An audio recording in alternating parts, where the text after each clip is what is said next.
You know, friend, between you and me, authenticity is incredibly hard, especially if you've never had a model for what being authentic will look like, or if you've never been given permission.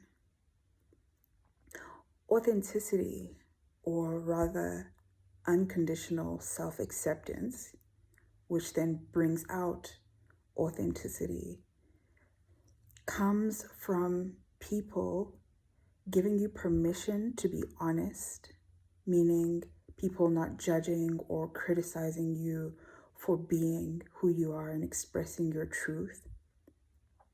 And then it also comes from seeing other people doing the same and honoring their truth, honoring who they are and what they believe, even when it's uncomfortable.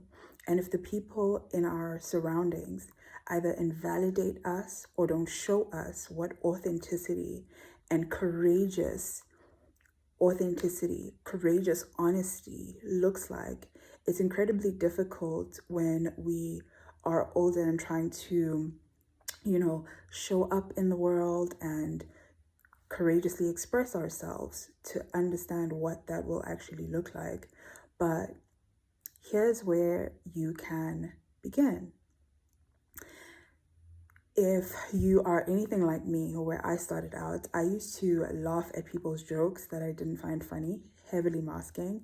I used to agree with people even when I felt uncomfortable or it went against what I really wanted to say or what I really thought. I would kind of get along just to go along. And I always felt like I was betraying myself. So, where I started or what I do instead is that if I don't feel a particular emotion, like if I don't feel like laughing and other people are laughing in the room, I just will not laugh. I will refuse to abandon what is present and alive in me to acquiesce or to have a sense of belonging with other people that feels untrue or inauthentic to me. If someone is saying something that I don't agree with, I will either keep quiet or say, well, actually, from my perspective, it's XYZ. And in that way, I don't necessarily have to be contrarian. I don't have to start a fight or like argue or, try to invalidate what the other person is saying.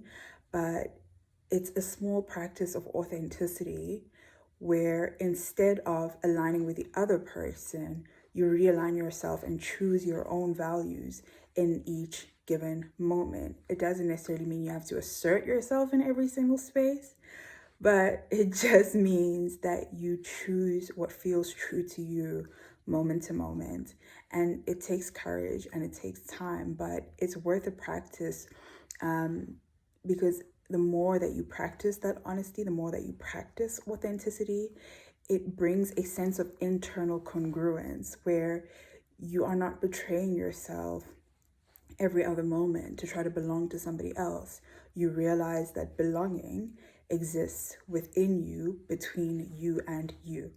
And it's something that I constantly am still working on, that I consciously have to choose as someone who was invalidated a lot and as someone who learned very young that my authenticity was not welcome, that I had to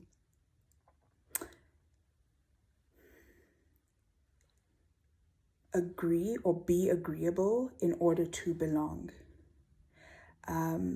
And also, as someone who doesn't really have an example of what true authentic expression looks like, it's something that I have to kind of piece together by witnessing other people in the world, even if it's not modeled in my immediate surroundings. And so I have to consciously practice authenticity, and it takes time.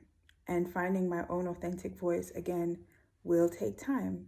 And so I just want to encourage you that if you're struggling with the concept of authenticity, or if you find yourself constantly betraying yourself, one, give yourself some grace. We're all just figuring it out. And two, try to do the brave thing and say what you really want to say what you really feel, and see how it's received. Sometimes it will be well received, as in people would admire that you're, speaking up for yourself, and other times it might not be. And there is a courage in sitting with people not responding well to you being authentically you. There is a self-allyship that takes place when you don't jump out of your own experience to try to reassure or fix or change what someone else might be thinking of you, whether it comes from a misunderstanding or just really a difference of perspectives. But it's all valid. Well, that's a nuanced statement to make, but you are valid, you matter, your experience matters, you are significant, and your voice deserves to be honored and heard, and you are worthy and deserving of respect. And yeah, I want to say more words to affirm you, but just know that you are loved, know that you matter, know that you're significant, and you deserve to say and feel how you feel. You don't have to betray yourself to try to belong to anybody, okay? I'm gonna stop before I start speaking in circles, but I'm sending you so much love. Keep going. All right, bye.